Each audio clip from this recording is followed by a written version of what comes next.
Thanks for sticking around, everybody. Still Dolson here, but to help me finish off this week in the SPL, Goremizer joins me. Gore, it's been a fun week getting back into the SPL up to this point. Finally, we have a 3-game set, and we get to round things out with Renegades versus Obey. And you know what? I'm actually really excited. One, because we got a 3-game set. It took 3 weeks in week 1 before we finally got to see one. So it's nice to know that this split is already starting off a little more contested than what we did in terms of Phase 1. But this one's also maybe where everyone's eyes were, right? Radiance E United, I think, on Friday was something that could be close. The same thing for SSG Knights yesterday.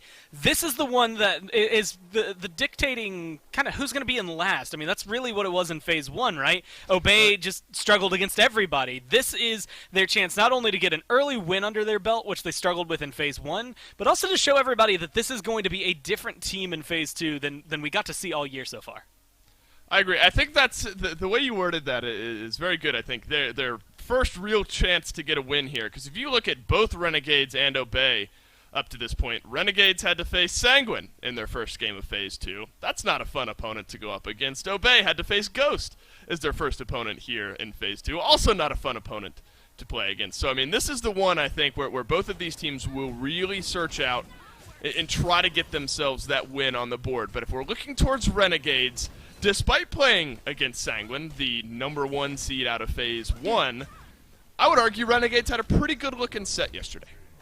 Yeah, you know, Game 2 was maybe a little slower paced than they wanted. It definitely felt more in hand for what Sanguine wanted out of the game. But it was actually very surprising in Game 1. I mean, we were talking about how it should have been over with the draft that Sanguine got. And Renegades not only pushed them to the limit, but for a period of that game, they were winning. And they're pulling out picks like this. Cupid Vin played at both games. Lasbro looked really good on the Nemesis yesterday. And I think having this, you know, balance of new and a little bit of old that they're bringing in with the flavor is making a big difference. I think there's maybe some little item tweaks I'd like to see. Barracuda going like Typhon's Fang before getting the Ring of Hecate is something that a lot of people were looking at. But outside of those, it really was a pretty solid showing for them versus what we really got to see out of, I would say, Obey in their match against Ghost.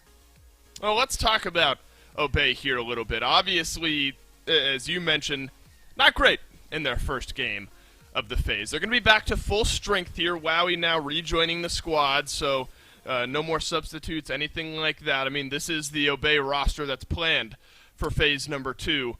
To maybe piggyback off that and then kind of actually back to your point on the meta, obviously going to be a good-looking improvement maybe for this Obey squad. How important do you think it is that they've now got Wowie back, and do you think this Obey team showed a decent grasp on the meta in their first game? It's this really weird balance, right? Because, you know, Wowie, I think having someone that you're very comfortable with over there in duo lane is going to make a very big difference, especially early on. I think that's going to be just a comfort zone for them all around. But it also has to be said that, you know, when you're looking at it, Stewart, first off, didn't have necessarily bad games. Stewart played perfectly fine from what we got to see on Friday. But also, when you're looking at it, late-game hunters, yes, are going to be very, very impactful. But for a lot of the game, you're looking at the difference being really in your supports and in your junglers. So I think that you're going to have maybe a little bit more of a step up, specifically from, like, Inbound and the rest of the crew kind of there in that core center of the map to make the bigger difference for them. And that's where the meta kind of translates in. We saw Game 1 on Friday where they played pretty much the exact same thing they were playing at the end of Phase 1, and maybe it's not a bad idea, but PBM goes Sunder and decides that Nike just won't exist the rest of the game. Everything gets picked apart. Then Game 2, we get some spice and some flavor, and it's a Chalk Jungle, and the Nike solo, or the Nox solo, I apologize. She doesn't look terrible. I think we've seen Nox solo work in the past. Some of the Challenger Circuit players have done it. Ducky talks about it a lot, and I think there's some merit to it, and somewhere in there is going to be a diamond in the rough. But I think paired with the Chalk Jungle and the way it came through, it just did not look good. Like, the entirety of it just didn't look good. So I'm hoping that if they do bring some of that spice today, maybe the flavor settles your stomach a little bit better than what we saw on Friday. Yeah, I mean, it was, I think, when you really boil it down, I think Obey came in with an idea of what they thought it was going to work in the meta, and maybe didn't quite. So we'll have to see how they adjust some of that strategy here for their second game in phase number 2. And a guy that should have a pretty good grasp on that idea is Sino out of the jungle. I was able to sit down with Sino and talk to him about how important it is to get a win here, maybe how the team feels after their first game. Okay, guys, I'm here with Sino, the jungler for Obey, and we'll be talking to him a little bit prior to his matchup up against the Renegades. So, Sino, first and foremost, kind of want to take a look back. Obviously, a tough first set for you guys here in this phase going against Ghost, but that's not something that necessarily surprised you guys. We knew that there were some improvements to be made, obviously playing with Stewart, so a little bit of a different look at the team. All in all, what are maybe some takeaways that you guys have after that first set? I mean, obviously it's going to be a growing phase for you guys. Are spirits still sort of held high, do you think, after that first set? Yeah, I mean, I think we're all fine. It's a really long split, so Yes. we play every team 3 times, so we can get our revenge. But honestly, we came into that set with a meta that we thought was good. Mm-hmm. They came in with their own meta, and their meta beat ours, so we just have to change and try different stuff. But we'll be fine for sure. Well, that's maybe a good jumping off point. Everyone, really all the post-game interviews, a lot of the pre-game interviews we've had, everyone is sort of thinking we have so much to figure out. Is there anything, specific? You don't have to give away too much if you don't want to. Maybe that you think you thought was good that now you maybe don't think is, or vice versa after that first set? I think we overrated mage solos just like a little bit. I still think they can be good, but not the way we were playing. So maybe we change that up. Maybe I change my good jungle god pull. Maybe no more chalk, but Right. But I think like overall we have a pretty good idea. It just we didn't pick enough pressure. I think so. Yeah, maybe Ring of Pecate on Hades is the go-to pick nowadays. I'm not sure. Jungle Hades is OP. Hey, maybe it is. Maybe we'll see it from you in one of these sets soon. You're going up against the Renegades today, as I've mentioned, a team obviously on their end that had some struggles in phase number 1. What's kind of your take on where they are as a team, and maybe what's your confidence level looking like going into the set today? I think they're a super inconsistent team. Some sets they play really well, some sets they don't play as well. But I kind of feel the same about us. Like I feel like we're pretty inconsistent as well. But so I think it should be a good set. I think we're pretty evenly matched, so I'm excited. Yeah, it's going to be a lot of fun to watch, Sino. Maybe final thoughts on this matchup. I remember talking to you guys. Content piece hasn't come out quite yet, but you sort of figured that jungle would be maybe one of the most key roles here in this current meta. Do you think that rings true in this matchup against the Renegades, the jungle matchup being one of the most important? Yeah, for sure. I think whoever me or Lasbra gets like more ganks off, or plays the map better, will probably win the set. So, yeah, I'm gonna have to play well. I think so. Yeah, no pressure on you at all there, Sino. At any rate, best of luck. I appreciate you sitting down with me, and we'll talk soon. Yeah, thank you. Hey, Sino put some pressure on himself there, thinking maybe the most important matchup on the map today was between himself and Lasbra in the jungle. Gormizer, is that something that you tend to echo maybe the thoughts of there, where the jungle really can kind of shape and mold the way that these games break forward? Yeah, man. When it comes down to it, Lasbra and Sino, I think, specifically, have been some of the biggest playmakers for their teams, respectively. I mean, Sino getting picked up for Obey was probably the biggest pivot point we saw in Phase 1. I mean, Obey was tanking, they pick up Sino, and they start to, make these games a little more interesting. It wasn't, a straight skyrocket for him from that point forward, but the fact that they became competitive in the league was something different than we got out of the first 4 weeks or so that he wasn't there. And Lasbra, I mean, it's almost ride or die sometimes with Lasbra. If he's doing well in this game, Renegades have to do everything in their power not to win. But there are some times where it feels like maybe if he doesn't quite get off to that start, they can't keep up. And I'm hoping that's changed here in Phase 2, feeling a little bit more comfortable with themselves. Of course, Jake now having all of this experience from Phase 1, bringing that into Phase 2, I think is making it a lot more easily accessible for them to find wins, even if you don't see Lasbra immediately taking off. That being said, there's a reason he's top kills on their team. There's a reason he's top first bloods on their team. He is the man to get it done.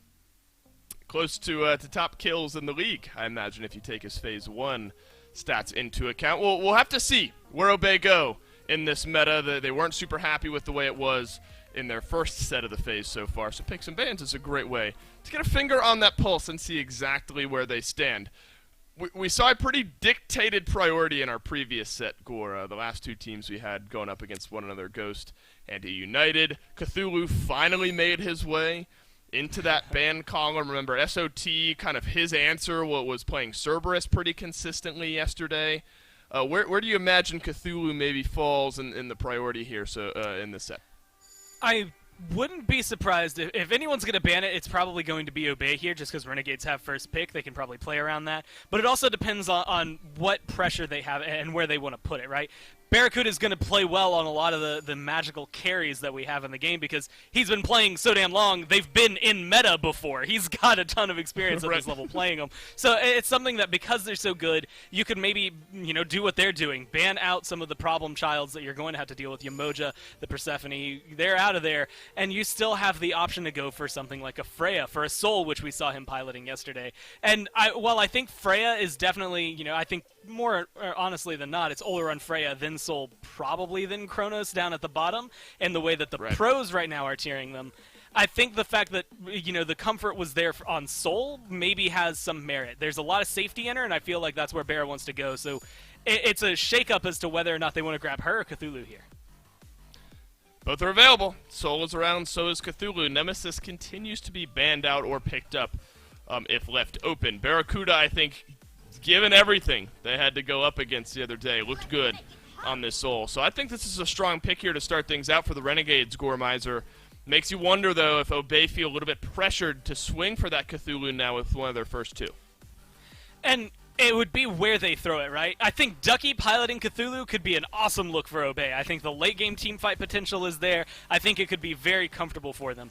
But, and this is just off of history, what we saw on Friday and what we've seen. I don't know if throwing it into the support role is going to be very comfortable. I mean, we've seen Inbound honestly be a little more comfortable on things that maybe don't belong over there, so maybe Cthulhu can fit into his wheelhouse a little bit better. But I'm wondering if that's maybe something they have to weigh in, is their comfort and where they want to send them, because if this Osiris is for Ducky, then you have to weigh that Cthulhu heavily.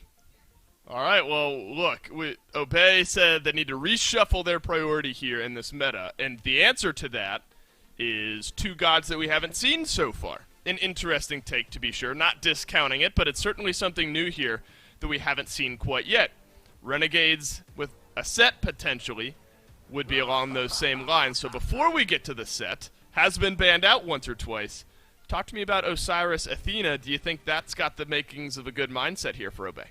I think Osiris, I'm curious to see why they lock him in first overall. A lot of what I see in Osiris does come down to counterplay. I think he's really good at dealing with certain things, and I think being able to slow Soul to the point where she can't run away and can't escape might help you, but Disapparate's still a damn good ability that gets you out of everything if you need it. And Osiris has a lot of control, a lot of chase down potential. That might help out over there. And the Athena I love because it's flexible. I mean, we've seen specifically Cherio, but some people love to run her in the jungle there. So it's something that is a little flexible. You could pick her up there. Taunts on cooldown when you're looking for a gank are still phenomenal, especially paired with something like a Poseidon and an Osiris, because it's just so much CC, you can't escape from that point forward.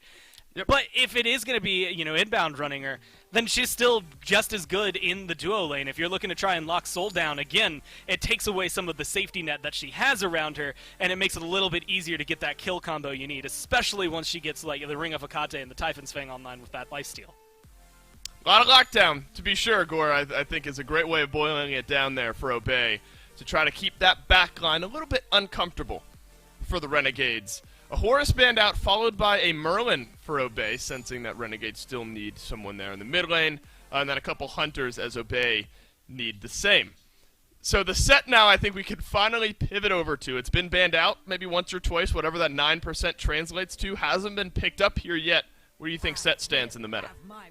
I think he's pretty solid. I think he brings a lot to the table. And in my mind, it's... I don't know how to describe it outside of similar to where Arachne is, where she can be very solid. I think Set maybe even more so than what we see out of Arachne, still able to use some of these new items very efficiently. And he's just got more damage in the kit, and I think more consistency that's going to come with him out of the jungle. Well, the Cthulhu now makes his way to 8th overall pick for the Renegades through both waves of bans, and overall number 8. We've seen him in both roles, and actually not all that much clarity, I guess, with the Renegades here. Awesome Jake 408 loves playing tier in the support role. Could be SOT on Cthulhu there in the solo lane. So maybe we'll just have to wait and see. Gore, I don't know if you have maybe more educated opinion on where those two could go. It could be just tossing darts at a dartboard, but then a Thoth to round out the draft here for the Renegades. We are seeing a lot of first-time picks here today in this set so far. I think what Renegades have feels very Renegades. That's the only way I can think to describe it. I feel like Tier's going to be over there with Soul, and that's going to be the duo lane. Cthulhu probably solo.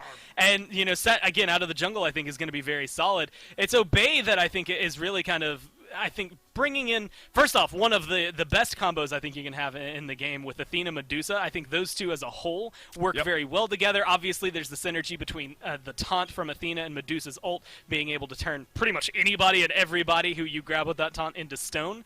And she's secretly, well, maybe not even secretly, she's just incredible right now. The itemization has allowed Medusa to skyrocket. I like, the flavor that Obey is bringing. It's just the execution of it afterward that I think is going to make or break this composition.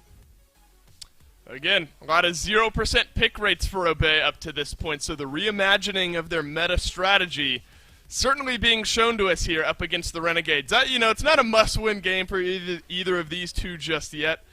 But it's important. You know, maybe one step shy of a must-win, maybe, if you look at it here up to this point. Renegade's going to be bringing out the Thoth as well. Gormizer, quick thoughts. Do you like the mid lane pick? I like it. I think going up against Poseidon, he's going to do pretty well overall. It's a lot of burst damage that they're going to have as well. I think between him, Set, and then late game Soul added into there, I think it's going to be a lot. And it's one of those things, Thoth, you know, he's so back and forth, but we've seen in the hands of, like, Baskin what he can do at a high level. If Renegades can capture a little bit of that, then they're going to be fine. Well, Gormizer, both teams have shown some promise. Which one is going to actually get the win, though? We'll go down to Finch and Myth to find out.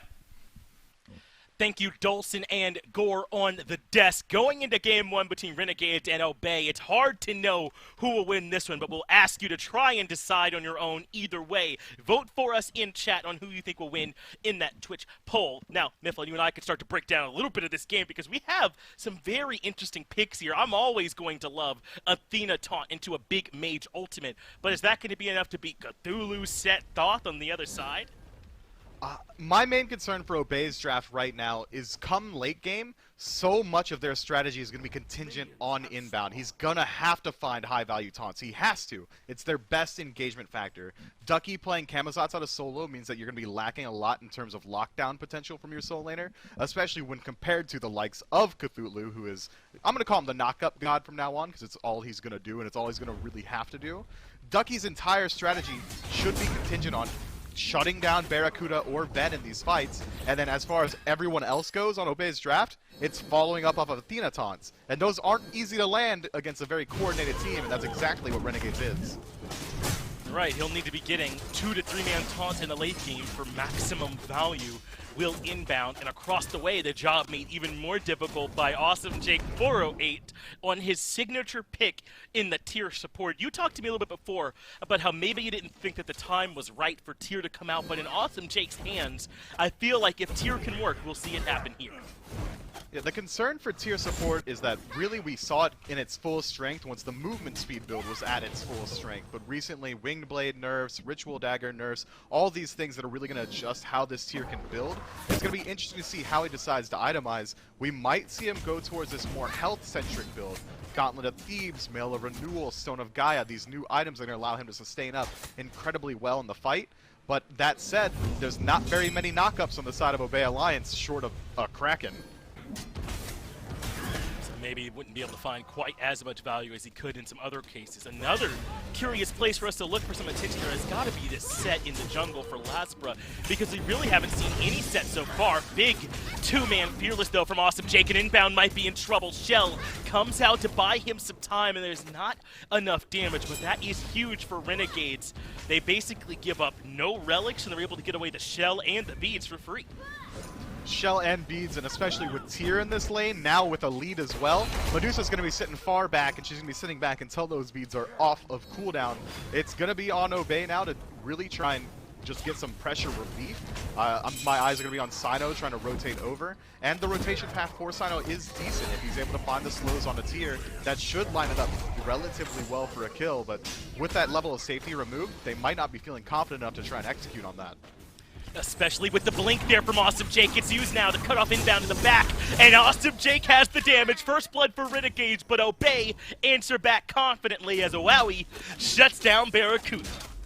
Fantastic play from Wowie there. He knew there was no way he can get Bobby out of that situation, so he has to make the best of what he can. And getting a kill onto Barracuda, that's clean value. Now Awesome Jake finds himself with a slight lead with the first blood bounty as well as just a kill for himself, but instead he trades out his carry's life and puts Wowie slightly ahead. I would say Obey might have come out slightly ahead on that trade. I think that that's not such a wild thing to say, as the poke damage is almost enough to take care of Solo or Troll. I also like the play from Wowie because a lot of the times in the duo lane, the most that you can do is to try and prevent the Hunter from following up and hope Awesome Jake doesn't have the damage on his own to get the job done. A little small auto came in, but other than that, Wowie took Barracuda out of that fight entirely and did just about everything he could. But now with Lasbra showing up in duo, we can talk a little bit here, Mifflin, about these junglers. Set for Lasbra and Sino playing the Osiris jungle. Is this set going to be able to have enough time to come online dealing with an aggressive warrior in the jungle opposite? I think he can, especially with recent itemization changes for both junglers. I imagine we're going to see Serrated Edge for both. Both of these gods can make very good use of it. And the second we see this set get maybe 2-3 items online, his damage output should be enough. And Osiris, sure, has a lot of pressure, but maybe not enough. Two-man Fearless from Awesome Jake that pins Wowie up against the wall. Lasper right behind him to get the kill on inbound. Suddenly 2 being put on the scoreboard for Renegades as the duo lane for Obey are starting to struggle. Jake is on an absolute warpath right now. My man doesn't miss. He's finding every priority target. He's setting up kills. 2-0-1. I mean, sure, your ADC died once, but if Jake's just going to keep up plays like this, I don't think I mind the lead being on support. Don't ever quote me on that. I'll probably never say it again. Solar Troll in a little bit of trouble in the right lane as well. Used the ultimate for the mitigation in order to try and retreat, but the damage output is still too strong. Ducky, now the one taking up the tower, is SOT, turns around to get the kill, but Wolfie able to find one in the middle lane. Lasbra gets the kill into Ducky, a bloodbath across the map. 8 kills already in less than 5 minutes. SOT's pathing there was so clean. He knew there was no way to escape. Let's return as much damage as we can. Lasbra rotates in perfectly to turn what was a very bad situation into a pretty good one for the Renegades. Right now, Renegades are setting the pace all the way across the map. Right, there's been just about no pressure in mid, but as far as the side lanes go, 100% RNG. Well, maybe this could be it. Wowie gets aggressive with Defender of Olympus there, but Disapparate continues to be an impressive ability. Taunt, not able to catch him. I think it was too early from inbound because Barracuda doesn't even use beads. He traded out the ultimate, that slight CC immunity from Soul's ultimate, just to not trade out the beads. Clean play from Barracuda there, but now he doesn't have it available to follow up on any Fearless from Jake, so the kill potential is going to take a slight hit. But I like it. You know, the ultimate is going to be on a much shorter cooldown, and Soul's really just looking to get to mid to late game safely, so might as well just take the slow loss right here in order to maintain safety in the future. That's a narrow window, though, to get that ultimate off of your Barracuda. Gotta be slamming 4 to make that one work to get out of that situation, but narrowly avoids a harrowing situation on the left-hand side. But you're absolutely right, Mifflin, to point out that Renegades have completely set the pace this game, and I think this is why they were excited to add in Awesome Jake back in Phase 1, because his warrior god pool in this support role allows for this exact type of game for you to suddenly have a lead out of nowhere across the map just because of his pressure. Really, and it's not even a very orthodox pick. Normally, you could see a team try and target out these types of picks. Like, PBM and Aurora will do the exact same strategy on Hercules, but dedicating a ban to Awesome Jake's tier is going to open up so many options for Renegades, so Obey just have to let it happen.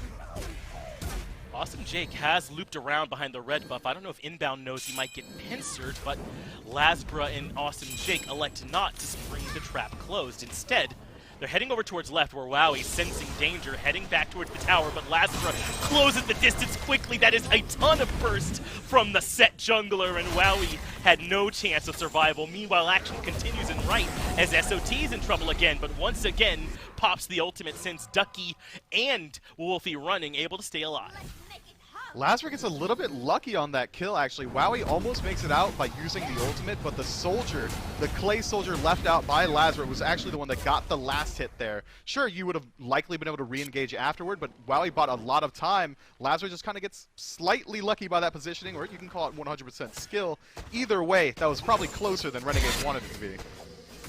Should have been a more successful one as Laz were able to make it over the wall and avoid the aggression from Ducky. Inbound has been choosing to use this Defender of Olympus very aggressively on the Athena to try and give his squad a numbers advantage in the early game, but it's not working. Somehow Renegades are still out rotating, and look at Awesome Jake coming along the top side here. If Ducky and Inbound aren't careful, they could get caught out. It's Inbound that's pinned for Solar Troll, close the gap with the dash, and even Veneno is here putting in damage from the Thoth from maximum range, but now the tide has been turned. SOT doesn't have the ultimate, and Lord of the Afterlife locks him down. Sino gets the first kill of the engagement, but Awesome Jake able to pin Sino against the wall. Lasper gets the return kill, and it's solo for jungle.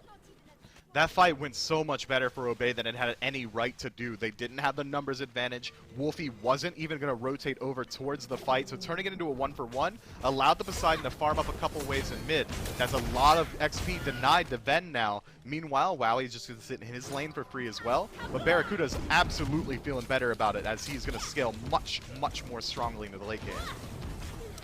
I mean, he certainly is because the main ADC itemization is so strong, but I'm a big fan of Medusa in this current iteration. If she does end up building a lot of that penetration, Lacerate does a lot of damage. Obviously, Viper Shot got that buff as well. It's much stronger now, too. Not going to be quite to the same level as these Hakate, Typhon, Fang, Mage ADCs, but Medusa should certainly still be stronger even into the late game. Just going to be hard to match a Soul's value. She's also going to have the natural synergy with Atalanta's bow. Her strafe potential is going to be much stronger. As far as auto trades go, once Atalanta's is done, good luck to Barracuda landing those autos. I mean, wow, he's just going to be wiggling around. Medusa always evasive, even better with some of these extra movement, mobility options coming into the build here for Hunters. Really a lot has changed for physical Hunters too, Myth, and I think we don't get quite enough time to talk about it a lot because the Mage ADCs are so prevalent, but Atalanta's bow, Nail Knot, what that has done for these builds, the lack of executioner nowadays, and having to find percent pen cap somewhere else has really kind of shifted what gets valued for them, but I think it has allowed for some of these ability-based Hunters to thrive as well, not unlike Medusa or the Oolers or even some of these other ones. Neath is another one that comes to mind, Cupid we saw earlier. There's room for a lot of different Hunters now. With the new itemization for Hunters, the ability-based Hunters didn't normally have this easy path to find penetration and crit at the same time, but with the addition of Fail Not, they don't have to sacrifice anything. They can crit and still be that ability-focused build. Well, yet again, more focus on the Solar Troll in the solo lane. This has obviously been the strategy for Obey Alliance, but the mitigation is overwhelming. 3 members strong, trying to dive the tier 2 tower. The success rate is too low. SOT lives through it all. Renegades get the Gold Fury. I don't know how much more you could try and commit this much resources to a Cthulhu.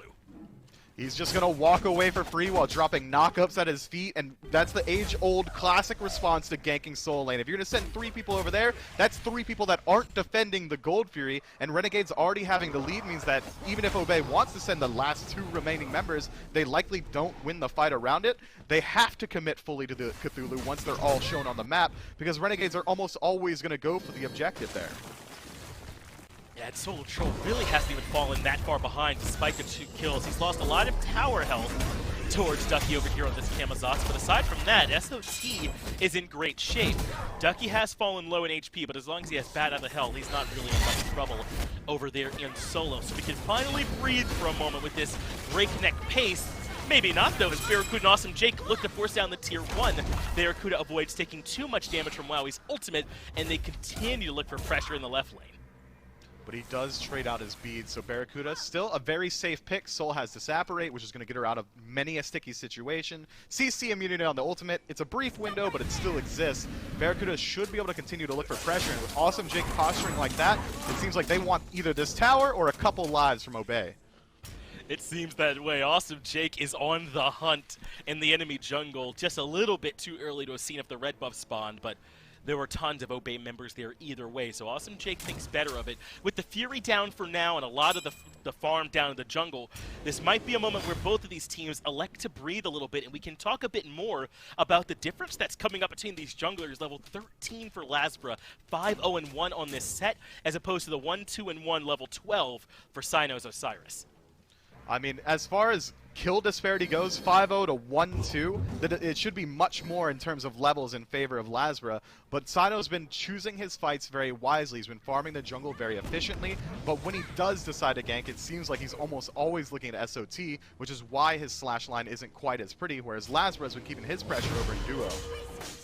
Inbound finds the taunt onto Lasbra. No use of the beads. Finally, the beads and Aegis come out, and Lasbra is able to reposition. So that's not bad from inbound, getting 2 relics from the enemy jungler. And they want more. The slows from Sino are oppressive, and Awesome Jake can't get away. Wowie gets the kill credit for it as Obey Alliance finally get a clean fight. And they're not done. Barracuda taunted back in, but Disapparate allows him to retreat, and Obey finally relent. Jake was just a little bit greedy on that ultimate usage. He wanted to maintain it as long as he could. Had to use it a little bit earlier, maybe use it to immune out the Osiris stun. He likely would have been able to regroup with his team. But Sino, you're deep, bud. He is going to get some help for the Defender of Olympus, and that's enough to force Barracuda to start backing off. Lasbra, though, has the burst damage. It's not enough. Sino shuts Lasbra down. Venenu, though, gets the trade kill to make it 1-for-1. Final Judgment being charged. Venenu on the mark for the double, and Renegades able to find 2 more. Renegades now also going to keep pressure up in mid. Gold Fury's not spawning for another minute or so, so a lot of these fights are going to be inconsequential. But even then, if Renegades are able to turn these engagements around every single time, Obey's overstepping after they get their small wins, it means that Obey's not going to be able to claw back any of the deficit that's already been established. Nearly 2,000 gold in favor of Renegades, XP leaning in their favor as well. Once Gold Fury respawns, I can almost always assume that Renegades are going to group up as 5, force an engagement, try and get the objective, take a fight afterward, and they could likely just continue to do so until the Gold Fury falls. The side lanes, though, have been the focal point in this game for me. I mean, I know Wowie, or Wolfie and Venenu have been involved a little bit in these kills, but Kraken's not been a big deal so far. That was the first time we saw a big Final Judgment used as well. It's mostly been solo lane and duo, and I wasn't really expecting it. There's so much action around the mid lane and how important the mid 3v3 is, but these 2 teams have been fighting as far away from the mid lane as felt like as possible. It is certainly strange. I think Obey's just absolute hard-headed focus on shutting down SOT slowed down a lot of what they could have done in the early. Had they shifted their focus towards trying to keep Barracuda down, they wouldn't have to deal with a level 14 soul 2 levels up on your Medusa. Solar Troll has great positioning, gets into the tower range to help out Awesome Jake, and Kraken gets next to no value as it tickles SOT. Inside the ultimate form, though, you're happy with that trade. Anytime you don't have to worry about Cthulhu ultimate, you're feeling a lot better.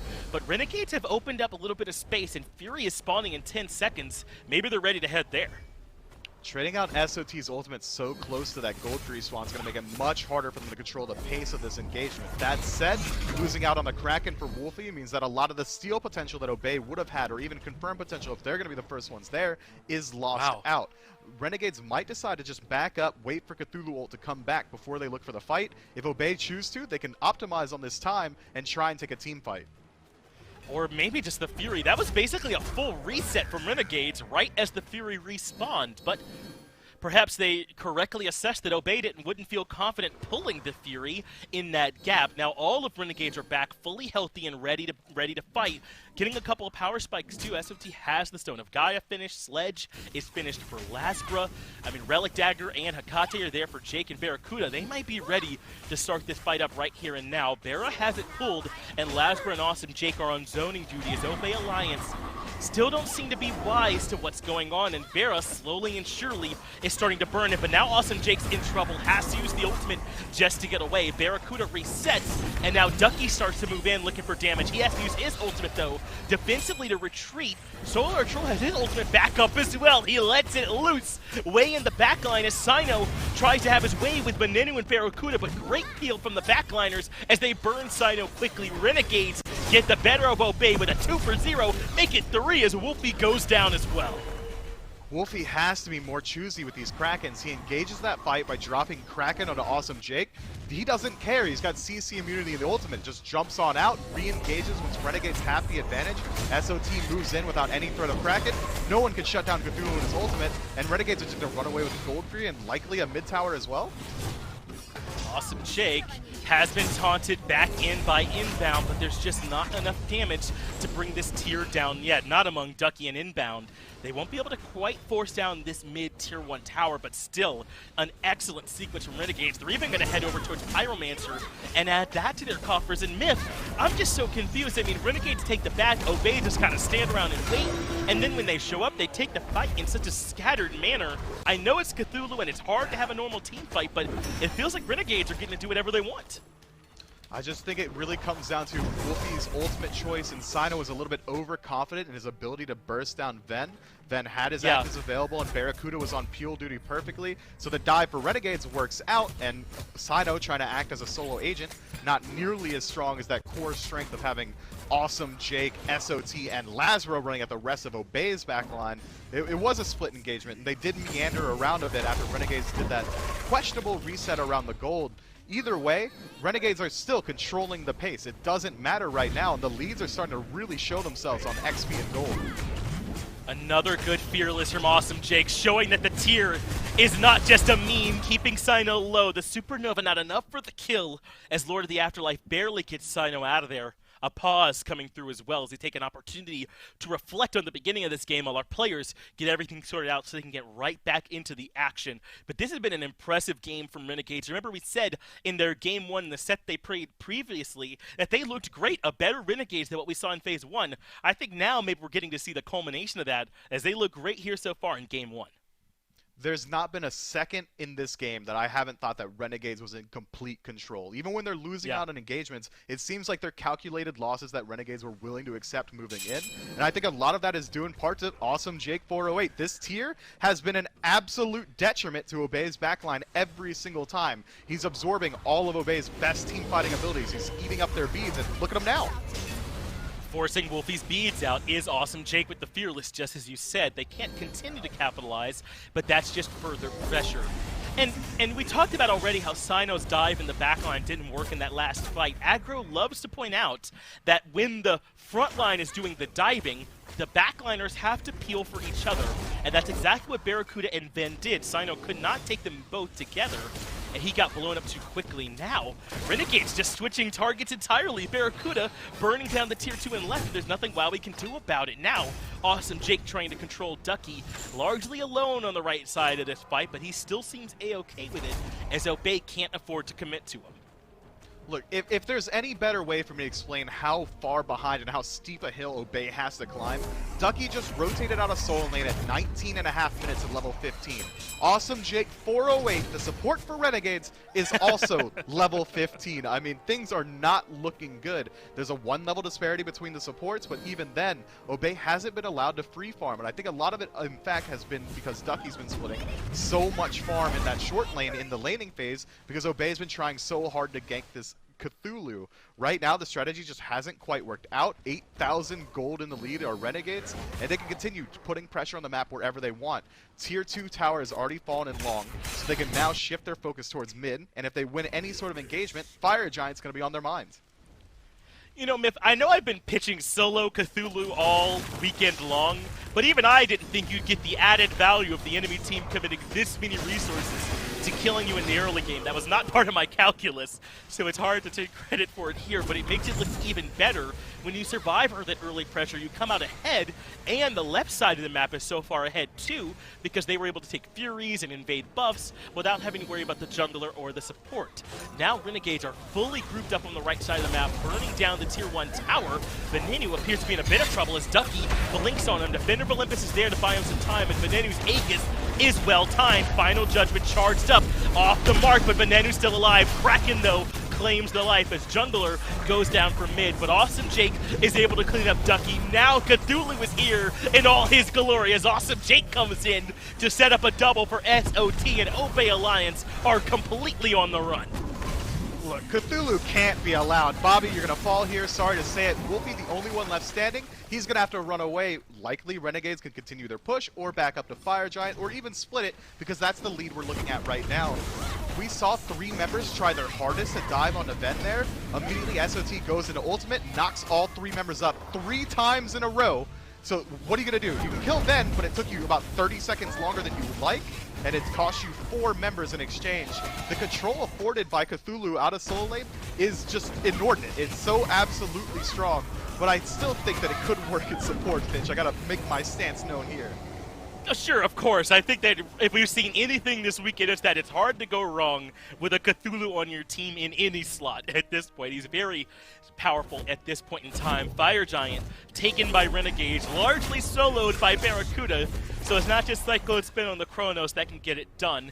Everyone but Venenu gets that Fire Giant buff, and Renegades now up 11,000 gold. They'll have plenty of time to extend that lead with the tier 2 towers still in mid and in solo. It's going to get worse before it gets better for Obey, but I think Venenu, you talked a little bit about that dive there, Mifflin. He played that about as well as possible. The only way to get more value is to connect that ultimate, but well-timed with those relics, bought a ton of time for his team, and I think played that pretty well. I think he did as well. And I get to use my favorite Finchism now, which is now that Obey are going to be forced to play defense, the game gets to simplify, and the best strategy that Obey's draft has is the Athena Medusa ult combo, or even the Athena Poseidon ult combo. We haven't really seen it come to fruition just yet, because Obey's constantly been on the back foot, having to use this taunt defensively. Now that they're going to be able to group up as 5 members, almost enforced by the state of the game, now Renegades have to be concerned constantly with that combo. Barracuda gets taunted in, but he has Disapparate. He has Relics. It makes it hard to lock down the Soul. Tier 1 tower is still standing as Renegades fight underneath it. Lasbra gets Wolfie, Solar Tro gets one, and Lasbra gets the double. Ducky and Sino were trying to dive in the backline, but their team fell to pieces on the other side of the fight. It's a triple for Lasbra as Ducky can't even rejoin the fight. Renegades in complete control, and Lasbra's not done. That makes a quadra for the set jungle as Renegades take control of the match. Look, we're going to see a lot more set now. Lasbra's been performing phenomenally the entirety of the game. It was the first time we've seen it in the SPL, and I don't think it's going to be the last time. It looks incredibly good. There's still 10 seconds left on inbound's respawn. Yeah, that's GG. What is a level 15 Athena going to do on respawn, especially considering, take a peek at the relic usage from Renegades. About all of the defensive relics are still available. Yeah, gonna make it almost impossible. First 3-man taunt we've seen, and it's coming way too late. The Titan will crumble here for Renegades. Big ultimate from Wowie, but none of the same heroics that we saw back in the last phase. That means that Renegades claim game number 1 in 24 minutes. Yeah, and at 24 minutes, I think, was the first time we saw anyone actually turn to stone from that Medusa ultimate. They need more beads burners. That Obey draft was way too contingent on not only Bobby engaging the fight, but also burning the beads, burning all the other defensive relics. If you want to have a strategy that is as one note as Athena plus something, you have to have someone else who's going to set it up. Osiris does have a stun, but it takes so long to do that no one's really getting stunned out by it. The beads were always available. Yeah, and one of the priority targets for the Athena taunt in Soul kind of has beads Aegis in her back pocket with Disapparate. The job just gets even harder there, Mifflin. You're exactly right. Game number 1, a struggle for Obey, but perhaps they can make some adjustments in game 2. I'll hand it down to the desk to see what they think. Yeah, I don't know. That one's not really all that close, was it, there, Finch and Mifflin? Game 1 just kind of spirals out of control. I'm not sure you can really look at it any other way, Goremizer. Lasbra finds some opening kills early. All of the resources are committed to getting this Cthulhu uncomfortable in the solo lane. It doesn't matter. I mean, I'm sitting here scratching my face because it just didn't work. And in 24 minutes, Renegades, I'd say easily win this one. Yeah, I think when you see, I guess, like your jungler, again, the guy that we kind of hyped up going into the game, do insanely well, it's kind of hard not to then follow up behind him. But I think there's a lot going into this. I think, obviously, Lasbra has a phenomenal game. This big turnaround was probably one of the biggest moments, because I think if you're able to get those kills, you know, mind you that they pick up Awesome Jake in mid there if you're Obey. If you get SOT and Jake without losing anybody, it's different, but they just go a little too deep for it. And that was just kind of the start of the snowball that became Lasbra's set throughout that entire game. I mean, it was disgusting. I mean, even a triple kill at the end there to help seal the deal. And, you know, I was thinking about it, because you asked me about the Thoth going into this. I don't think it really mattered what Venenu was playing, No. man. I'm not sure if No. it could have been any god in the game, and I think as long as it had sufficient clear against Poseidon, it was going to do fine with the squad that they had lined up next to him. Yeah, Venenu was clearing waves that game. Did some good damage. There were a few final judgments that maybe sniped out a kill or two here along the road. Lasbra puts this one to bed. Icing on the cake. Quadra kill there right down the stretch. I mean, this is exactly what the Renegades needed, I think. You know, it's got to be frustrating. I always throw out this word like moral victory. I mean, it's hard to really say whether teams really believe in those or not, but Renegades had a good couple of games up against Sanguine, didn't win them, and now you just blow Obey out of the water. It's got to be perfect for this Renegades squad. A 10-1-8 set will certainly help you out along the way. The big topic, I think, that Finch and Mifflin talked about at the end there, Gormizer, is you've got to decide if you are not in a position to pick this Cthulhu, you need to ban him out. Do you press subscribe on that theory? I think so. I think it's just too much to deal with. And I mean, case in point, hey, you can commit everything and kill him consistently. You can try to shut it down as much as you want, but now all of a sudden the other 4 in the game get to not only continue playing, but all your cooldowns are gone. Some of your relics are gone. If you don't focus him down, cool, now he's just going to deal damage. I think banning him out is probably going to be the smarter play here if you're Obey. And unfortunately, it does mean something that you banned out is probably going to make it through. Unless you take first pick, then you can maybe force Renegades to ban it away, and you could try to scoop it up. But they didn't elect to grab it in Game 1 when they had the opportunity, so I just don't know if it's going to happen. I think there's a lot going on, though. I think Awesome Jake's tier looks really good. Obviously, Bear's Soul fits perfectly in there. Even with the Typhon's Fang before the Ring of Hecate, it's just got too much sustain built in that you can't deal with them. I agree. Fantastic game, top to bottom there for the Renegades. The big, hairy question that is Cthulhu will be answered in picks and bans for game number 2. Whether Obey say, hey, we want to take him away first, we want to ban him out. They do have second pick, so there's always the threat that the Renegades will be able to first pick this Cthulhu if it ends up coming down to that. I do want to look at this score as the first couple of bans are starting to trickle in here for both teams. Yeah. Sino in the jungle made great use of warriors in the jungle in Phase 1, and that's when they were very strong. Not that they're weak now. But do you think they really carry that same weight in the current meta, or is it time to maybe move away from warriors in the jungle? I think picking up an assassin's just going to be more beneficial. I think the itemization, you know, if I'm looking at warriors right now, one of the benefits they have is the sledge. And guess what assassins can do? They can also buy it. Lasbra had it last game. He goes for the soul eater, he gets sledge, he gets Ankyle. He has a lot of items that I think are benefiting him against what Obey picked up. And I just think that if you can go into it, there's going to be more damage early on. I think maybe more ability to use specifically things like the Golden Blade Serrated Edge to your advantage. And so far, I mean, he's run it, 3 times that we've gotten to see it, and 3 times they haven't worked, even though they've been different. Wondering if it is to kind of do what he had there in the interview, which is just kind of expand that pool a little bit further beyond and see what we can pick up. I mean, there's a ton of good picks out there for him, so I think there's still options to just spread out. You'll have to see where Sino pivots to with his jungle pick here. Remember, one of the big topics we talked about going into this matchup was that Obey was unhappy with their take on the current meta. They figured going into this specific set here against the Renegades, something needed to be changed up. They sure did, and it just didn't quite work. You still, I think, give up too much of what we know works to Renegades on the opposite end. Freya banned out. Soul takes the spot of what was Nemesis in Obey's ban column from Game 1, and that means Renegades have it available. So, the Cthulhu question now comes to mind. Is it good enough that Obey need to take it away with one of these 2 picks? I might argue yes. I'd think Finch and Miff might as well. Instead, Sino thinks Osiris still is the answer. I think... I don't know. I think this is a dangerous path for Obey, right? I think if you grab Cthulhu here, and honestly, it's going to help you. I think he's just going to be a net benefit no matter what. But I also think this Nemesis is going to cause you a lot more trouble than you think, especially if you're already planning on going something tankier. If it is another warrior in the jungle, Nemesis is going to have so many options to throw her debuffs onto with her ult. She's going to be able to shred you. If you pick up Cthulhu there, I think she's actually one of the better gods to try and deal with him, because part of it is how fast can we kill him. Nemesis makes you just kill him a little bit faster. So I think this is a solid start for Renegades. I mean, this is probably Dream Team. The only thing, that they would rather have is if Soul wasn't banned down there and you could get Barra back on it for what would be now, I guess, his 4th game across 2 days, where he'd just be super comfortable and have no worries.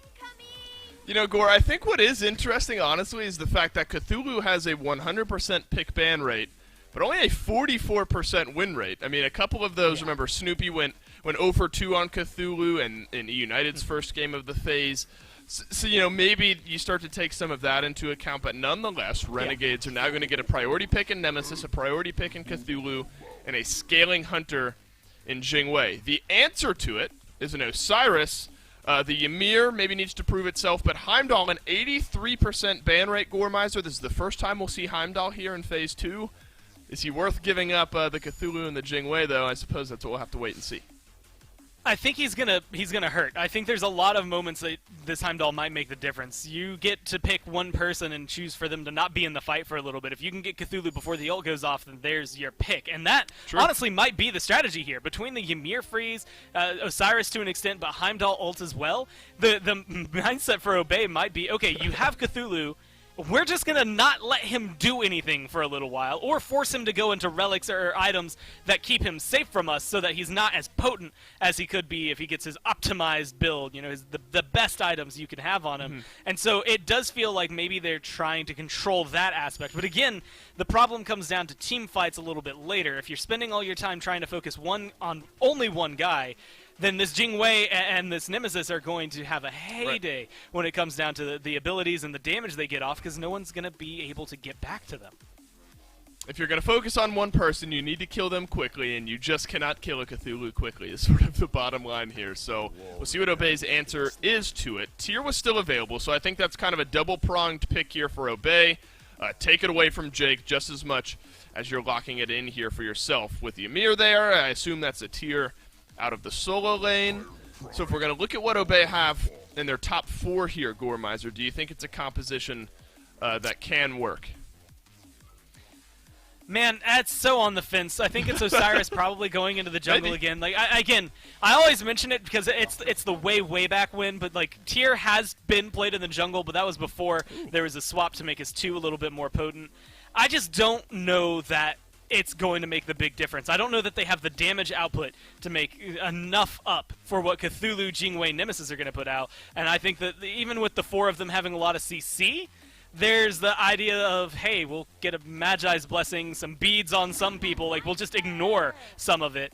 And I think the pressure comes down to Heimdall and now this Scylla to really stand out above and beyond in order to make sure this damage comes together. Well, we've seen some weird picks from the mid lane in Phase 2 already. Weird compared, I suppose, to Phase number 1. Giannis has been pretty exclusively centered around Hurrywin, but now we're going to get to see Venenu, who's a very good Giannis as well, up against a Scylla. What do you think of the 2 mid laners here that are locked in? Man, so Scylla, I can get behind. I think we've seen enough Scylla this year where it's just, she does a lot of damage. She does one thing really well, and it's kill you. And so if you can just do that consistently here, I think Wolfie is going to make strides. He's got a lot of setup. You've got the Tyr Fearless, you've got the Ymir Freeze, again, Heimdall ult, you'll see where they're landing, and Osiris is going to be able to slow him down alongside Crush. So there's a lot of easy confirm here for Wolfie, and I think that's going to play out, again, really well, since a lot of it has to be siphoned into that mid lane to carry. Yennis, there's a reason we've only really been seeing Hurwin play him, and it's because Hurwin plays him at a level that for some reason no one else can touch, and also it's for some reason that he channels only into Yennis. I love the fact that it looks so good for him, but if Renegades can't find that essence of Hurwin here for the Yennis, then maybe Venenu's going to put what I said about the last game to test, where you could put anything in the mid lane as long as it's clearing waves. It doesn't matter as long as he has his team around him. I think this is going to be a big game for Lasbra as well. Performed admirably on that set. Somehow that's an understatement. Now the Nemesis makes her way through the ban phase over into first pick now for the Renegades. she started to find this rise in popularity for good reason. Big difference maker in these games. So Lasbra off the back of a 10-1 performance can maybe do it again. At the end of the day, Gore, one team has a Cthulhu. That's the Renegades. On to game number 2. Finch and Mifflin, take it away. Great job on the desk, as always, fellas. As we move into game number 2, maybe a little quicker than we all would have expected, as Renegades made quick work of Obey in game number 1. But game 2 could be a completely different story this time. I know Sino's back on the Osiris, but they took the tier away from Awesome Jake. They've got Wolfie on the Scylla this time. Wowie playing Heimdall, one of the best hunters in the game. Do you like this look better for Obey?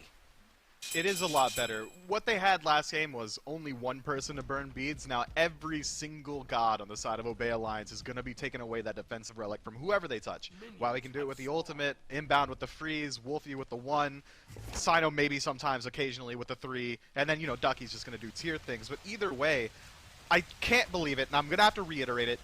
Obey could have taken Cthulhu for themselves. They had that option, but instead Sino thought that Osiris was a much more contested pick, and instead picks that in the first slot. Maybe it's just that they value the flex pick there. Either way, I have to imagine they're kicking themselves, or SOT's got to be incredibly happy with it that he gets to pilot this god yet again. Yeah, I mean, we can have all of these discussions about relative value of pick, and very likely that Sino could have gotten the Osiris later on in the draft. But it's just clear to me at this point that Obey don't value the Cthulhu that much. And they've got their chance here in game 2 to prove themselves right by beating it. But I'm just saying, in game 1, it wasn't working. So hopefully they could show us something a little bit different here. The problem is, I don't think it's just the Cthulhu they've got to worry about. Lasbra popped off on the set in game 1, and now he's playing the Nemesis into a composition where he should be able to feast. Nim loves being able to blow up the likes of an Amir, on the immobile Heimdall. I mean, I think that Nemesis has some options here. Yeah, even the Osiris there, every single one of these gods is a fantastic ult target for Lasbra, but now he definitely has a much more clear-cut path. Inbound playing this largely immobile Guardian who's only got one self-peel tool this early on in the game. His wall will be a fantastic tool in a Nemesis come late, but he's going to have to max that likely third because he needs that freeze pressure. If Lasbra decides to rotate over towards the long lane, set up Barracuda and Awesome Jake, it's going to be very hard for Obey to deal with that pressure from Nemesis. It's going to be difficult. And I think that it's very persuasive to talk about how strong the Amir wall is into this comp, right? It's a dash-heavy composition for Lasbra, or for Barracuda, maybe having some trouble getting over without using an ultimate too, or Venenu obviously can't put the portal there, but he can't put it on some of the other walls. I think there are some situations where the wall can get some value. It's just that I think even in the best of situations, Amir is not that great a pick. I'm not 100% sold on the strength of the Amir myself. Are there some situations where you think Amir is just the right pick and you have to go for it? Look, there's never the time where Ymir is the best pick, but I won't say that Ymir is weak. He's certainly strong, especially with recent wall changes allowing you to readjust if you miss, but hold on, Ducky putting a little bit of pressure on an SOT, not quite enough damage. I think this Ymir pick is very strong, especially into Cthulhu once he decides to channel that ultimate. That's one of the only ways you're going to stop him from walking forward, because it's not going to be through damage, it's not going to be through CC. Drop a wall, start running away with the entirety of your team, and that might be the entirety of Obey's strategy for this Ymir pick. But with Lasbra on Nemesis, it's going to be hard to get to that point of the game. Sino looking for the blue buff invade, but Lasbra showed up just in time to defend it, so the buff should be there for SOT to go pick up, and he's on his way there now. And he mentioned the wall, being strong into the Cthulhu as well, potentially slowing him down. But in game 1, I feel as though Obey were equally trying to lock down the Cthulhu. We saw about 3 ganks over there in the early game, and Solar Troll lived it all. His Awesome Jake is in trouble in left. Wowie and Inbound working together, able to grab first blood, much needed over here in the long lane. And speaking of walls, fantastic placement from Inbound there to make sure that Barracuda couldn't move up and return any damage. Just splits the fight entirely in the lane, forces Awesome Jake to just sit in the enemy wave and take damage from Wowie as well. That's clean play, but it's going to take a little bit more than that. Jing Shen's a god that's kind of okay with falling slightly behind, just because he has that additional HP 5 in his kit. He's going to have that CC lockdown no matter what. He's largely mobile. He doesn't really need the same lead that you would see on tier or something along those lines.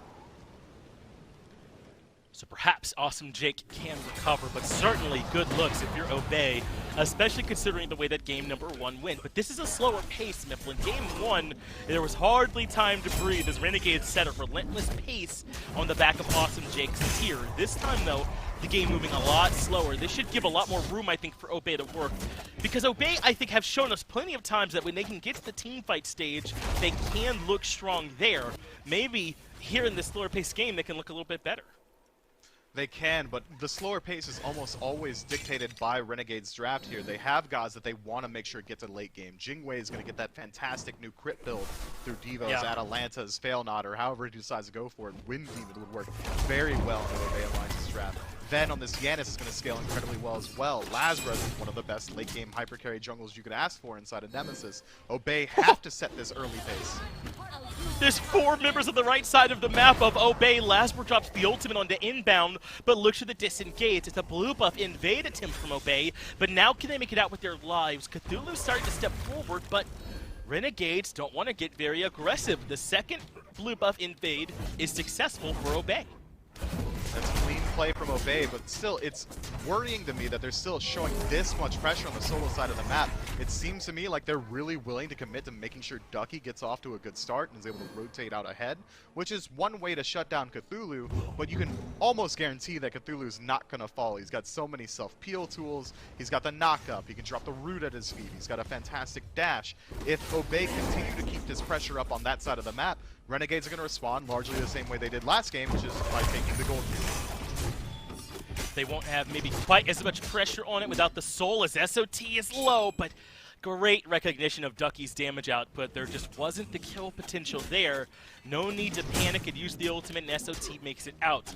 So the Jingwei maybe not quite as successful up against those objectives of the soul, but certainly that Gold Fury steal potential, or just do the Gold Fury, if all of Obey are on the right side of the map, that potential still exists for Renegades, absolutely. But now I think we can talk a little bit about this Giannis in the middle lane here, Mifflin, for Venenu. If it was Herwind, I'm 100% on board. We know Herwind's the best Giannis player in the world, perhaps the only Giannis player in the world, but what about Ven? Do you like what Giannis can do here with this Renegades draft? I always like the potential that Yanis has. It's just so very rare that you see it really explored to its fullest potential. Hurrywin, again, one of the few players that's capable of doing it. If Ven shows us that he's able to maneuver around the map perfectly, and he's able to play it at that level, I think it can certainly work. And it's going to be very nice against Obey's draft. Sino has shown time and time again that he's willing to dive the entirety of the enemy team almost alone. Good luck diving a Yanis that's the fastest god in SMITE with potentially the most escapes, the longest range escapes. If you're looking to kill Ven, it's going to be very difficult to do come teamfight phase.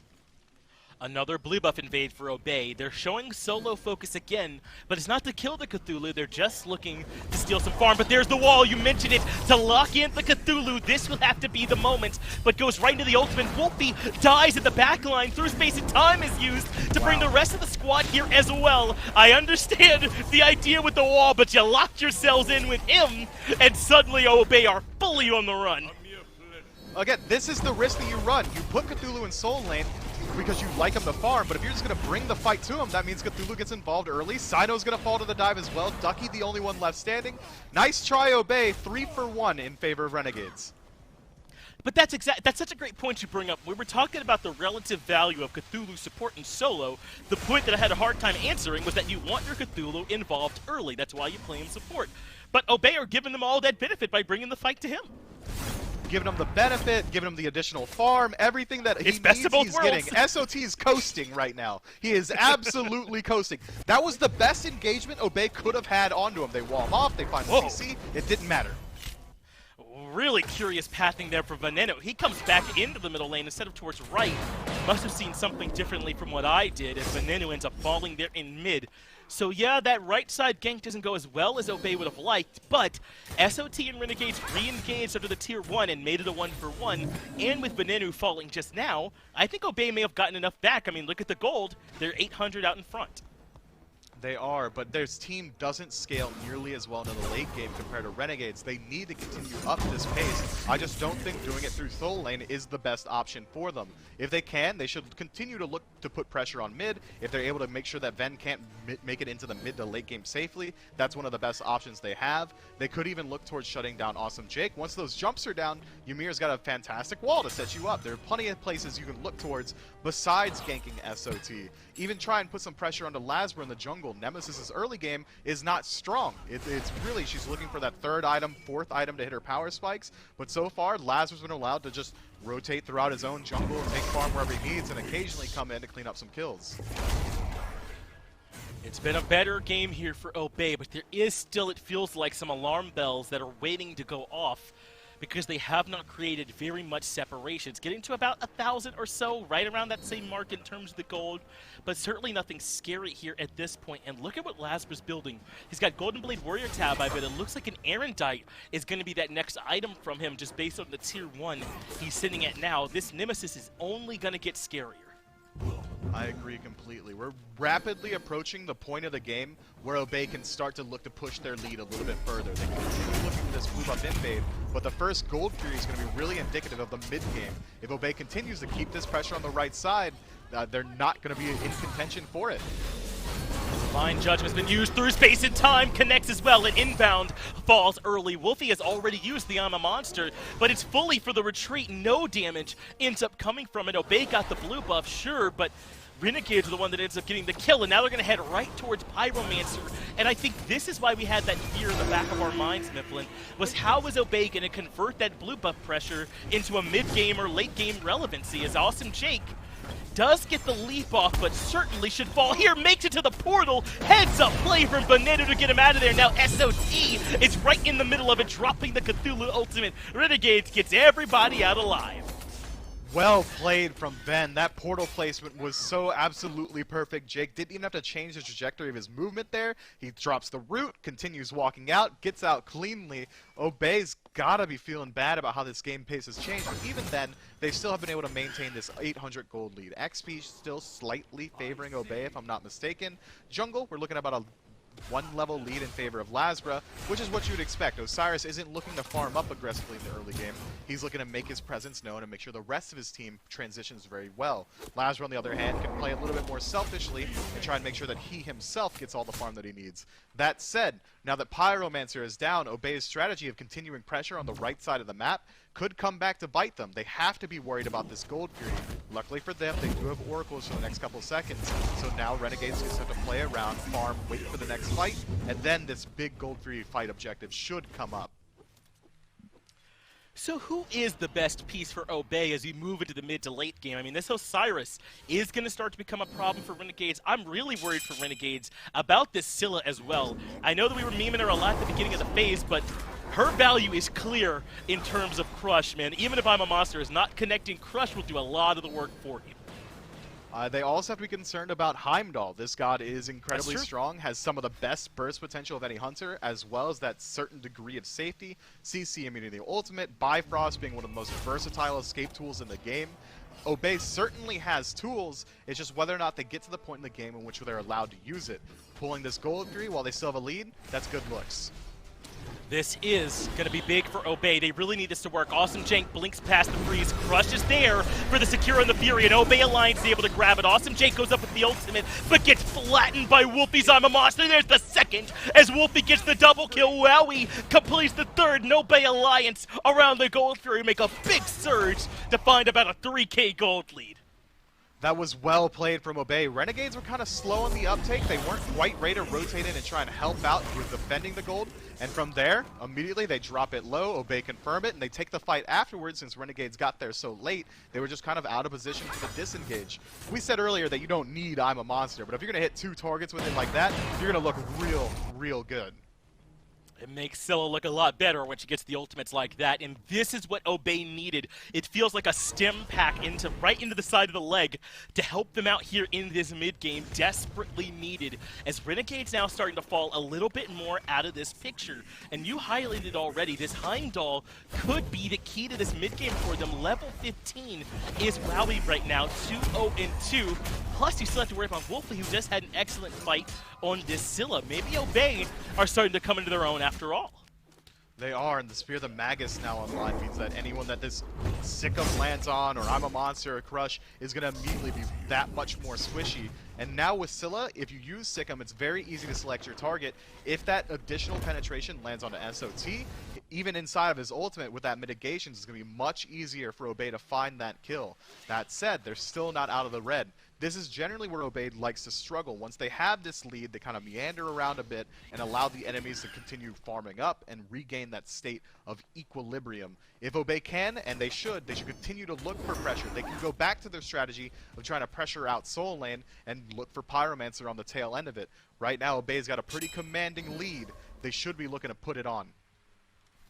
They are in a good spot, but as you said, we've seen them here before, but how can they convert? Remember back in Phase 1, Obey weren't winless. They got a win up against Sanguine, and if I'm not mistaken, a win up against United. And those are not bad teams to have in your record book as having defeated. Those are teams that do well in the late game, so perhaps Obey can look back on those successes and find a way to get that working for them here.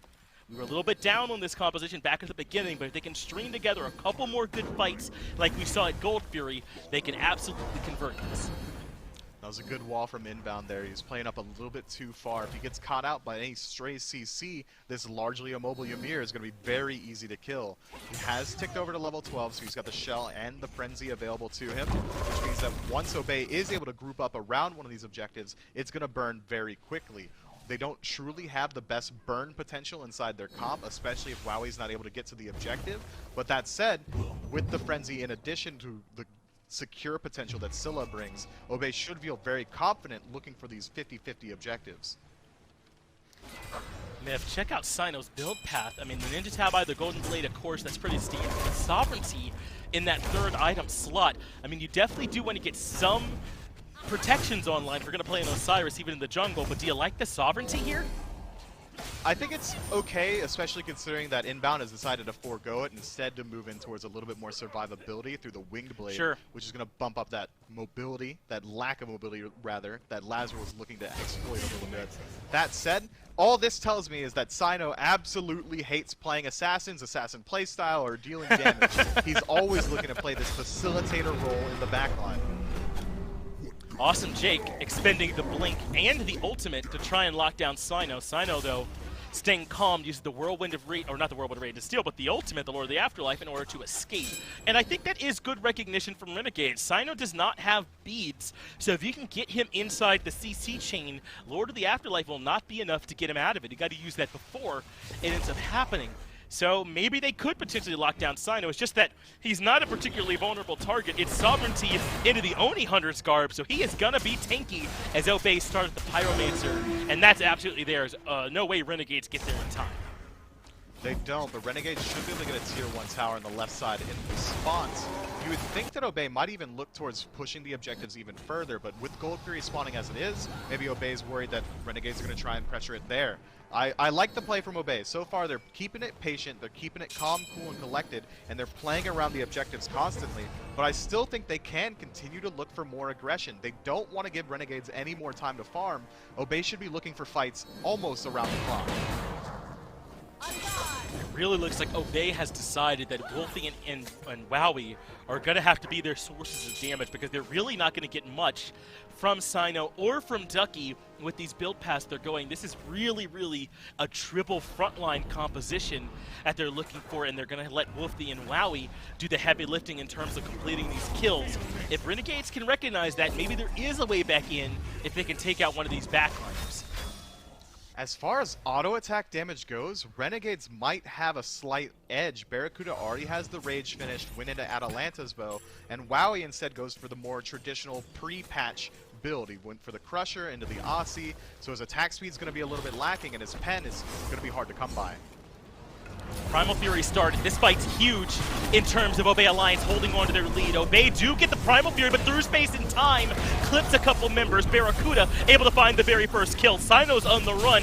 Tanky or not, he's got to get out of there, but what are they going to do about Ducky? He's low in the back as well. It has absolutely no option for escape. Lazarus gets the kill credit. Renegades may have lost the Gold Fury, but they've already gotten 2 kills. they're so healthy, and the respawn timer being 40 seconds on Ducky, 20 on inbound, Renegades might be able to go ahead and move into the Fire Giant here, and since Barracuda has Crit in his build as well as Atalanta's, it should burn relatively quickly. SOT doing a great job playing defense in mid, making sure no one can rotate through. It's really only Sino who seems to be able to sniff it out. He's going to have a lot to do, but remember, he doesn't have that much damage. This is a tanky build for the Osiris. So what's his call here? Is it a steal? It's to walk in and take a whole bunch of damage, because Sino dodged right away, but he stalled them out enough.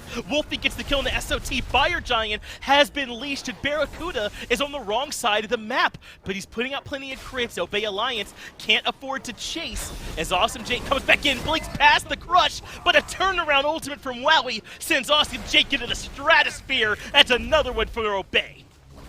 Awesome Jake is the fastest, loosest support in the league. My man doesn't respect his own life even a little bit. I mean, fantastic play to blink out of that crush, but the Heimdall ult was a little bit too quick. Had he found the root, the kill would have certainly come through for Barracuda. He had that kind of damage output, and Wolfie was that That said, trading out your life there is a little bit rough. Now, Renegades were in a very advantageous position, especially considering Sino had been dead for another 20 or 30 seconds if they decided to back exactly after the kill. But instead, now Renegades have to reset the neutral and wait for another opportunity to move into Fire Giant. Fantastic play from Obey to make sure that Renegades weren't able to secure the objective.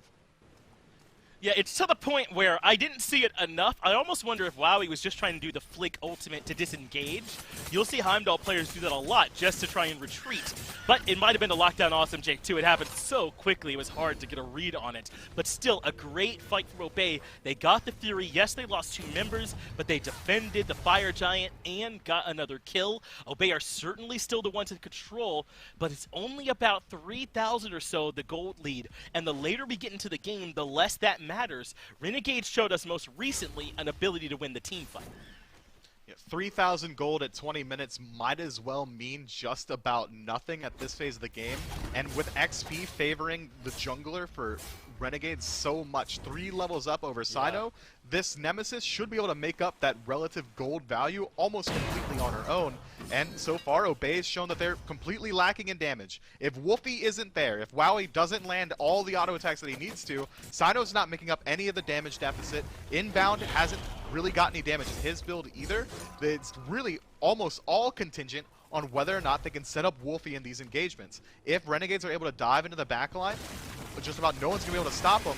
Wolfie's going to have a very hard time, and I think Renegades are getting to that point where they've recognized now that Scylla is the threat that needs to be addressed. Barracuda's build starting to come online. He's got that 8-point shuriken working now on either the Wind Demon or the Poison Star. I know you mentioned the Wind Demon earlier, so I expect that's what we might see here next. It is starting to get a bit scary for Obey in terms of how they make this win happen. Good wall, though, from inbound that locks down Barracuda with the freeze, but there's no follow-up for it, and Barracuda does not use the beads, so everyone's A-okay. But this might be trouble. Venenu locked down by Sino, not him either. Obey have these moments that look good, but they cannot quite force Renegades to overreact.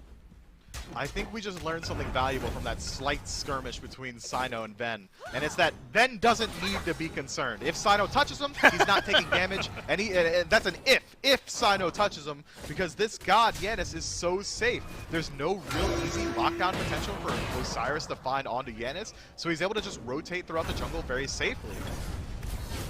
Lasper able to solo the Pyromancer, another small victory for Renegades, but Obey Alliance want to try and brute force the Tier 1 tower in mid. Ultimate from Lasper lands on Sino as the Tier 1 tower goes down. Ducky comes over the wall to lock down Lasper, but Venenu puts down the through space in time to get Lasper out of there. Heads up Giannis play as inbound is in the wrong part of town, uses the ultimate to avoid the Whirlwind of Rage and Steel. I'm a Monster gets next to 0 value as Lasper comes in to clean up inbound. A 1-for-0 in favor of Renegades so far. It seems like every time Obey decides to disengage, they're not concerned about the well-being of the rest of the team. Inbound was left high and dry there. He got a fantastic wall to elongate his life. Barracuda wasn't able to find the auto attacks through it, but Obey wasn't willing to group up around him and make sure he gets out alive. That said, Renegades are forced all back, and Gold Fury spawning quickly. Obey might be able to burn it before they get there. It's burning quickly. The only one on his way is Barracuda, but what can One Jingwei do to steal it? Obey able to secure the only Fury, and 23 minutes into the game, that might be the most valuable one. These minions will be spawning out and drawing in some attention from Renegades elsewhere on the map. Perhaps Obey can make use of it. I would have much preferred Renegades there. They had complete vision of the Gold Tree. They knew Obey were on it. They saw the 3 group. Inbound was still dead for another 20 seconds. Renegades might have been able to just back up and then immediately move to Fire Giant and force Obey to either make the decision to drop Gold Fury and start to rotate for the defense or continue and take the trade. Instead, Renegades just walk up to Gold Fury and watch it fall. But now they're, again, returning to this state of equilibrium. They're back to neutral insofar as game balance. Barracuda decides to push up the left side of the map, which is going to create a little bit more pressure, but at that same note, allows Obey to get the defensive positioning around the Fire Giant. And they're going to go ahead and pull it as well. This is risky play. Another big fight, the biggest fight of the game so far of the set, as Obey pulling the Fire Giant half HP and starting to get lower. Bobby goes into the ultimate, they want to secure it here, but Renegades are the ones that take the Fire Giant through space and time. Clips Wowie in the backline, and SOT finds the first kill of this engagement. Inbound, isolated on an island in the back of the fight, needs help as Sino comes back in to clean up Barracuda, but Venenu shuts down the Osiris. Inbound falls as well, and Renegades, FG and Toe win the fight 3-1. It shouldn't have happened that way. Through space and time should never have been channeled before Wolfie went into I'm a Monster. They knew it was a risky play, but they knew they also would have had the damage potential to confirm over anything Renegades decides to do.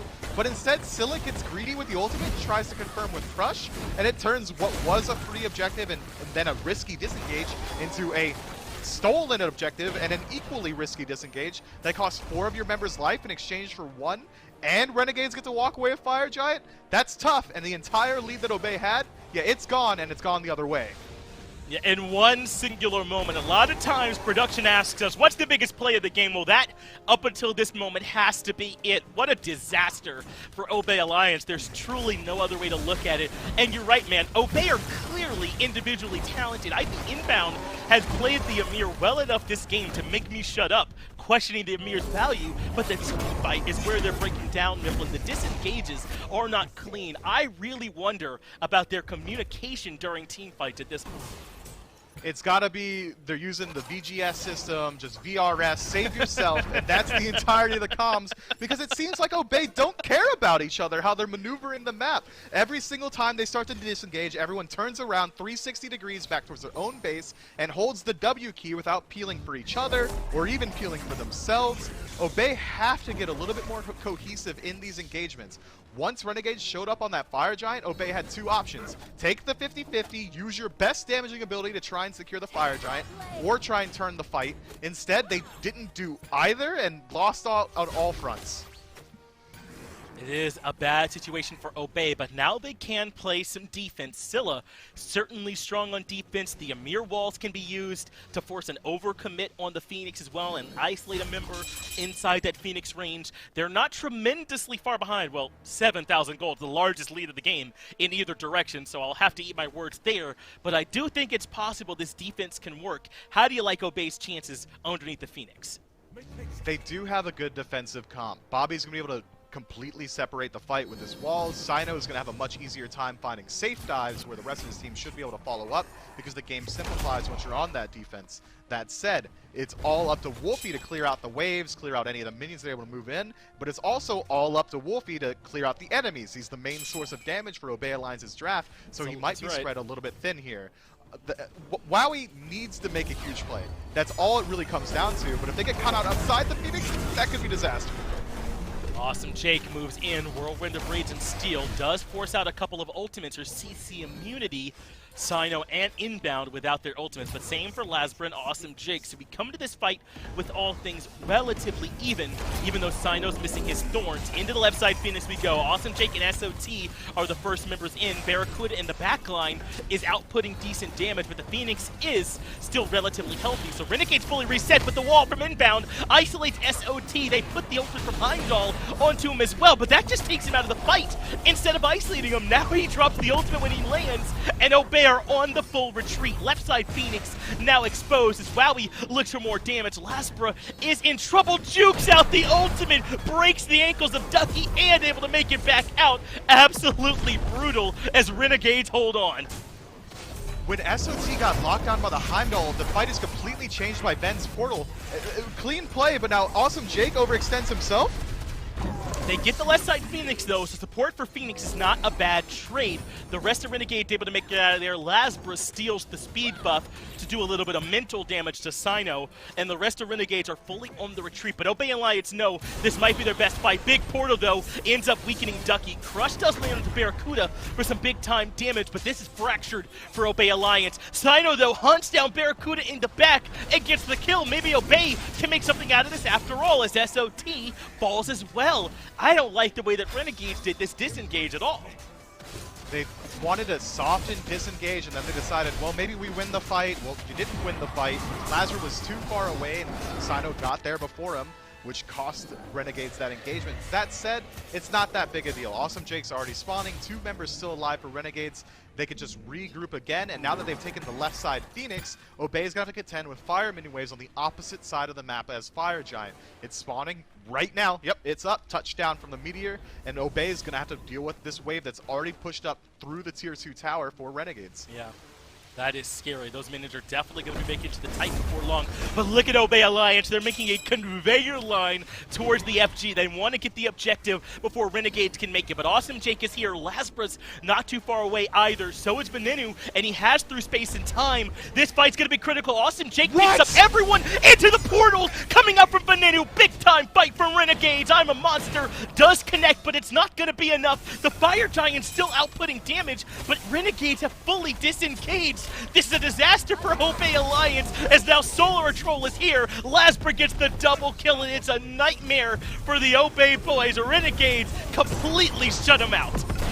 Look, we're going to have to put some respect on Ben's Yanis now. I mean, yeah. He plays it completely differently from Hurrywin. He's almost always using these portals for damage. But if you're going to hit 3 off the back of Awesome Jake's ultimate there, sure, do whatever you want, man. Nasty. It's going to work out. That's insane damage. Obey have to go for Fire Giant because they had 15 seconds left on the respawn on 2 members from Renegades. That Hail Mary play does cost them the game, but even then, it's the best call they could have made. It was. I liked the idea from them, but I think things had just gotten a bit too far out of control. It only takes 6 minutes more than Game 1, but the result is all the same. A 2-0 for Renegades, and Obey's struggles from Phase 1 continue into Phase 2. But can you talk to me a little bit about that Phoenix Siege Mifflin? I mean, if you can remember back to that fight, I feel like that was Obey's last chance, and nothing went right for them there. They almost had the fight for themselves. Bobby was able to separate the fight with his wall. He found the freeze on a Cthulhu. The Heimdall ult comes through. The entirety of Obey was ready to follow up on it. And then Ben drops a portal that catches 2, burns out 2 people's beads, and forced them to disengage afterward. Turned what was a good fight for Obey into an unwinnable one. I like Ben Zianis, all right? I like it. That's all I'm going to say. I almost wonder if the Heimdall ult's a mistake, though, Miff. They couldn't follow up on the Cthulhu for another 3 seconds. They basically gave him an Aegis and took him out of combat. So it's really tough. I know you want to keep the CC chain going on him, but those 3 seconds were pretty critical. We could debate it all day, though, you and I, back and forth. I'll get it back to the desk, though, and let them break it down from here. Thank you very much, Finch and Mifflin. Great job on the call with what ended up being a fantastic game between these 2 teams. Renegades have to be thrilled with the fact that they finally made good on some of that great early game, push it into a late game. But Gore, on the same, or maybe the flip side of that coin, I think Obey have to be frustrated with this one. You're in control of this game up until that massive Fire Giant steal. So they're making the right calls on the Obey side, but Renegades keep themselves in it. Yeah, it's one of those really, I guess just unfortunate moments is the only way I can describe it, right? You're up maybe about 2K the entire game. It's very close, and honestly, we talk it all the time when we get into these games. 2K is enough of a lead that you can grow something out of it, but not enough that you can ever truly feel safe, and I think this is probably the perfect example. They went from 2K up and so far controlling a lot of this game to 8K down and being pushed back into their base, hoping for a moment to turn it around. And it took about 3 minutes to be able to get that. And it all is on the back of that Fire Giant fight. But there's so much, I think, going on before then. You get a lot of kills that are coming up on the side of Renegades, a lot from Wolfie at the very beginning as well. But it really is that this Yanis makes some big plays, keeping members like Awesome Jake alive, allowing either yourself to set up damage or to be able to get in there, or being able to set up someone like Lasbra to get in there and get those kills. But if you get this Fire Giant as Obey, it is a different fight. If you don't see that damage come through from Venenu at all, it's a different fight. But he just sets it up, to, I mean, like dominoes to get knocked down from that point forward. All aggression all the time. I think Obey, well, they played the comp they drafted, right? Hey, we're going to set up Wolfie to be the carry, and if he doesn't do well, hopefully Wowie does. And unfortunately, once they started to fall off and couldn't get it done, Renegades just took off. You know, and I think there's something to be said for Obey trying to be, you know, as creative as you can. Here's this ridiculous This was final stellar. play. I'll take 3 in my Whirlwind of Rage and Steel, please, and then 2 right through, or 3 again right through that portal. Massive fight. This one ends the game, and that's what you want to see if you're a Renegades fan. Unfortunate for Obey. I mean, still felt like they had a foothold in that game. If that Fire Giant fight towards the end maybe goes their way, things flip around. Not to be, though. Unfortunately, the Renegades just put too much together all at once. I think Lasbra Gore had a massive day today. Set 10-1 in the first game, and now 8-0 on the Nemesis here in the second game. He's hitting his stride. You know, whether that continues on into the future, whether we can expect this consistently is another thing. But Lasbra had himself a day, and you cannot deny that. I think between him and SOT having a very solid performance on Cthulhu through the 2 games as well, I think this is something that Renegades are going to be able to continue pushing forward. I think it's maybe a sign that, hey, if you're going to throw him in the solo lane, that's where we've seen him be most successful so far this weekend. So maybe that's where he's going to find that success. But you get a really good jungler, you get a stellar performance out of your mid that game as well. It just makes it hard not to root for them when they're playing like that. And I think Barracuda had a great set as well. He was a strong foothold, I think, that the Renegades were able to fall back on in some of the fights that were maybe pushing against them. And hey, as such, Finch has got Barracuda sitting down to hear how they're feeling after their first win of the phase. Thanks, Dulce. I absolutely do have Barracuda here with me. And Barra, a lot to talk about, I think, after that big set. First, Lasbra really had a monster performance. I feel like everyone knew Lasbra could have sets like this, but occasionally he just pops off. What's it like having him in the jungle for you, man? It's really comfortable. Like, his backpack, there's, like, leather seats, there's drinks, there's everything I could ever need in there.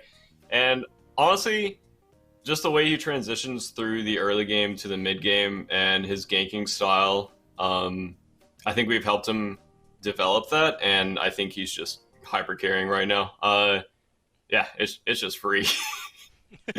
Well, what about Awesome Jake? Because I feel like, you know, the get you a man who can do you both meme applies to him this set, right? We saw the tier in Game 1, but the Xing Chen in Game 2, and he played lights out in both of those games. You all saw that potential in him. Talk to me a little bit about what Awesome Jake was able to do, too. I mean, he's definitely still got the inting factor sometimes. Where, like, he gave us so many free kills, and then I think he died on, like, their mid-tier 1, just, like, YOLOing, I think. And yeah, me and him have a really big problem dying in duo into just lanes we shouldn't be dying into, and I think we did it this game. And we just kind of fought into a lane we should never be fighting into. And, yeah, we gotta like, reel back the reins a little bit and just kind of, you know, play safe a little bit. And, yeah. All right, last thing I want to ask you about here, Barra. Talk to me a little bit about I guess, your role here, too, because obviously you had an impressive set here as well, and a lot has changed in the Hunter role. So I guess just talk to me about what you think about the Hunter role in general right now, and maybe some of what you think is strong. Ring of Hecate is definitely broken. It's just a really insanely strong item.